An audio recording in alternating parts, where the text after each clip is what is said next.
अस्सलाम वालेकुम अजीज तलबा, आज के वीडियो लेक्चर के अंदर आपको खुशामदीद कहता हूं। अजीज तलबा, आज के लेक्चर के अंदर हम क्विक चेक 17.3 को डिस्कस करेंगे, जिसमें 3 शॉर्ट क्वेश्चन हैं और तीनों पेपर पॉइंट ऑफ व्यू के हवाले से बहुत ज्यादा इंपॉर्टेंट है, इसलिए आपने इनको अच्छे तरीके से समझना है और याद करना है। अजीज तलबा, हमारा पहला क्वेश्चन है, why does magnesium sulphate dissolve easily as compare to barium sulphate. Magnesium sulphate पानी के अंदर आसानी से हल हो जाता है, जबकि बेरियम सल्फेट पानी में आसानी से हल नहीं होता।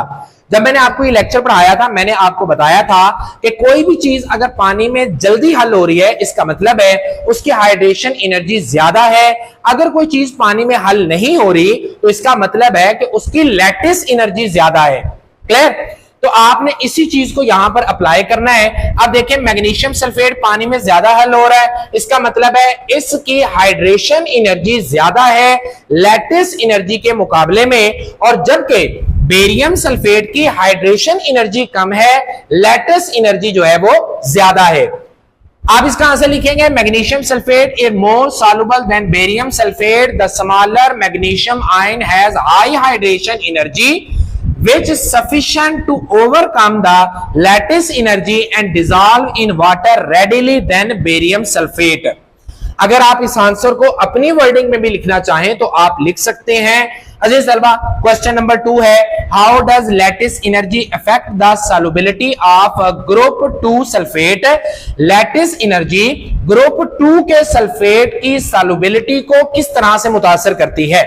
अब देखिए, ऊपर से नीचे आए तो सल्फेट की सॉल्युबिलिटी स्लो हो जाती है, एस से सल्फेट, एस से स्लो, तो सल्फेट की सॉल्युबिलिटी स्लो हो जाती है। इसका मतलब यह हुआ कि मैग्नीशियम सल्फेट ज्यादा सॉल्युबल है, बेरियम सल्फेट जो है वो कम सॉल्युबल है। अब हम यूं कहेंगे कि जो बेरियम सल्फेट है उसकी लैटिस एनर्जी ज्यादा है, जबकि मैग्नीशियम सल्फेट की लैटिस एनर्जी कम है, इसकी हाइड्रेशन एनर्जी ज्यादा है, बेरियम सल्फेट की हाइड्रेशन एनर्जी कम है, इसलिए बेरियम सल्फेट पानी में आसानी से हल नहीं होता, जबकि मैग्नीशियम सल्फेट पानी में आसानी से हल हो जाता है। आंसर आप लिखेंगे, as we move down the group from magnesium sulphate to barium sulphate the hydration energy decreases more rapidly than lattice energy। Hydration energy जो है वो बड़ी तेजी से डिक्रीज हो रही है। क्लियर? जबकि लैटिस एनर्जी आराम आराम से डिक्रीज हो रही है। तो इसका मतलब क्या है कि एक चीज तेजी से डिक्रीज हो रही है, एक आहिस्ता आहिस्ता कम हो रही है, तो जो आहिस्ता कम हो रही है वो ज्यादा हो जाएगी, यानी कि लैटिस एनर्जी आहिस्ता आहिस्ता कम हो रही है, हाइड्रेशन एनर्जी तेजी से डिक्रीज हो रही है, तो लैटिस एनर्जी ज्यादा हो गई, हाइड्रेशन एनर्जी कम हो गई। Then the lattice energy which make it more difficult for salt to dissolve in water।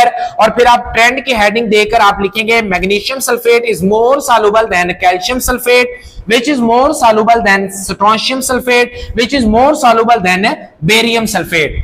Question number 3 है, which hydroxide is more soluble, calcium hydroxide और स्ट्रोंशियम हाइड्रोक्साइड। मैंने आपको बताया था हाइड्रो ऑक्साइड के लिए आप याद करें, H for hydroxide, H for high, तो ऊपर से नीचे आते हुए हाइड्रो ऑक्साइड की सॉल्युबिलिटी हाई हो जाती है, यानी कि ज्यादा हो जाती है। अब कैल्शियम हाइड्रोक्साइड ऊपर है जबकि स्ट्रोंशियम हाइड्रोक्साइड नीचे है, तो स्ट्रोंशियम हाइड्रोक्साइड ज्यादा सॉल्युबल होगा, कैल्शियम हाइड्रोक्साइड कम सॉल्युबल होगा।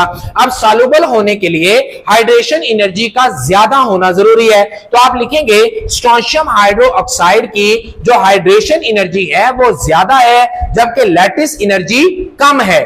क्लियर? तो या यूं भी लिख सकते हैं कि जब ऊपर से नीचे आते हैं तो जो लैटिस एनर्जी होती है वो ज्यादा जल्दी से डिक्रीज करती है, जबकि hydration energy Aahista Aahista decrease करती है। तो इसका मतलब क्या है कि हाइड्रेशन एनर्जी ज्यादा हुई जबकि लैटिस एनर्जी कम हो गई। आंसर आप लिखेंगे, strontium hydroxide is more soluble than calcium hydroxide because as we move down the group 2 size of strontium ion increases which makes the lattice energy of hydroxide to decrease. यानी कि lattice energy कम हो गई तो hydration energy automatically ज्यादा हो जाएगी।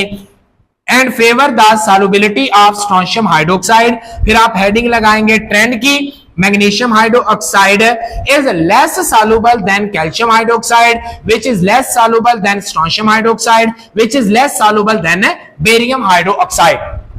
अजीज तलबा, इस पूरे कॉन्सेप्ट को समझने से पहले आपसे रिक्वेस्ट है कि आप एक बार लेक्चर जरूर समझिएगा, क्योंकि उसके अंदर मैंने डिटेल के अंदर इस टॉपिक को समझाया है। आपके लिए ये याद करना ज्यादा आसान हो जाएगा।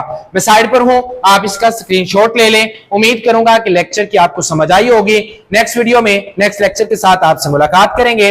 अपना ख्याल रखिएगा। अल्लाह हाफिज।